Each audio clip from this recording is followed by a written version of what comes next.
So we talked about different financing mechanisms that we have available. Many of them being in the public sector, also some being in the private sector. Public sector being taxes, different tax schemes, depreciation rules, import taxes, or subsidies that could be changed, either some that are there and some that are not there yet, depending on what you want to promote. But the question is, how do we choose the different instruments? We are looking for I guess the most cost efficient ones, aren't we? Yes, of course we are. And the first thing we do, I would say, is the barrier analysis. So if certain technologies are in the market, the question often is, why are those technologies not used? Or maybe they're not in the market in that specific country or sector, and they would need to be imported.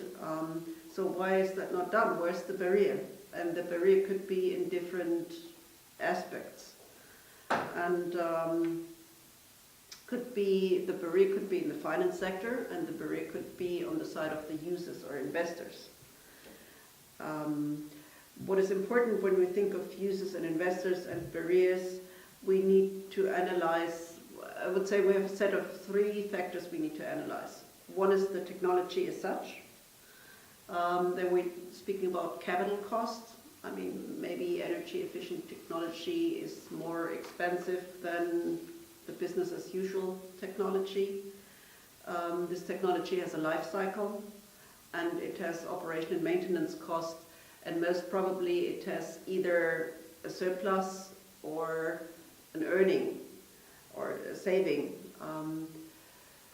Meaning, for example, if we do energy efficiency investments, investing in better fridges, air conditioners, whatever, insulation of buildings, you name it, with savings in energy cost. If we build a power plant from renewable energy, then we have earnings. So all these things we can, if we look at the technology, we can compare these factors to the business as usual scenario of the business as usual technology, maybe coal-fired power plant versus solar power plant. So the second aspect we have, or second factor, is the users and investors. They have different interests, and they probably look for the most efficient and cheap solution. They might have secondary interests like, say, energy security, or maybe they're energy or environmentally conscious, but basically they wouldn't buy something or invest in something if it's substantially more expensive than the business as usual scenario. Then they need incentives to do so. And the incentive for doing it is always then a financing mechanism. And the third factor is the finance sector. Because the finance sector, usually they have certain products, and the products, they might fit the technology and the users, or they might not fit the technology and the users. And the finance sector is risk averse. So they're mostly a little bit hesitant when it comes to financing new technologies. And there might also, a financing mechanism might be constructed in a way to take away the risk or lower the risk, the perceived risk in the finance sector, in order to make the whole model going. But we really need to do that barrier analysis to see where the barriers actually are. Are they with the finance sector? Are they with the technology? Or are they with the users or investors? Maybe they are in several of them, and we need to build financing mechanisms that respond to these barriers. So, that was on business models. So business models and the financing barriers come together when we're looking for a fitting financial mechanism.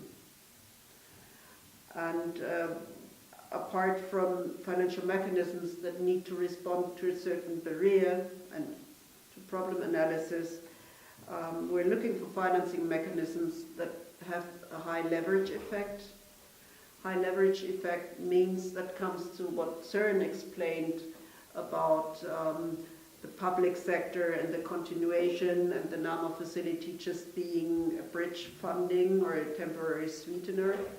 So is there a public sector or private sector financing mechanism overall that we're just bridging?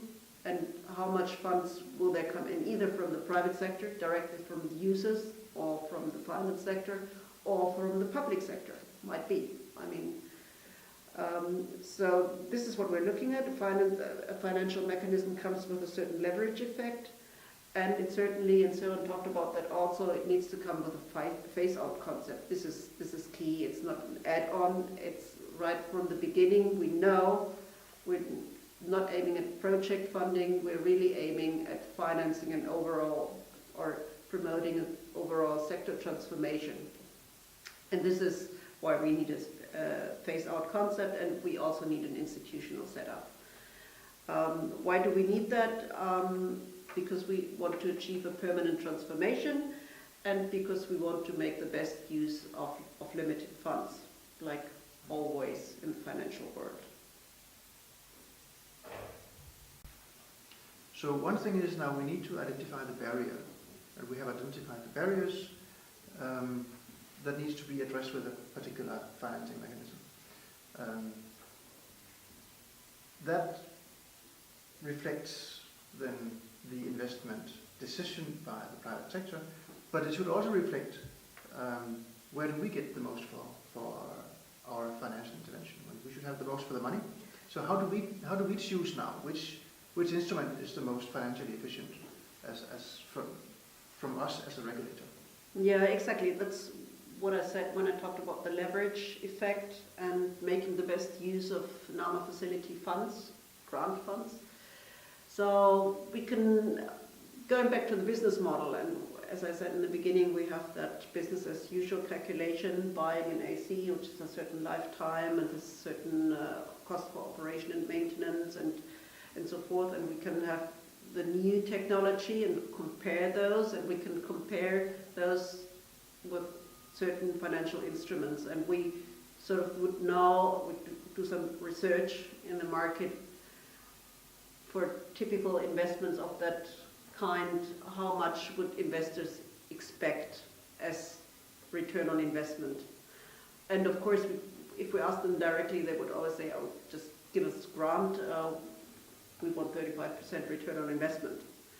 But this is maybe not the most efficient use of our funds. So how can we achieve that? I mean, we can do that calculation and try to get out of our funds as much as we can, and a little subsidy as we can get away with, in combining maybe direct subsidy or a concessional loan or interest subsidy whatsoever with a regulatory mechanism that kicks in at a certain time. So that would not cost direct funds to the NAMA facility or to the public sector, but would just steer the market in a certain direction. So it's the combination of mechanisms that we're looking at.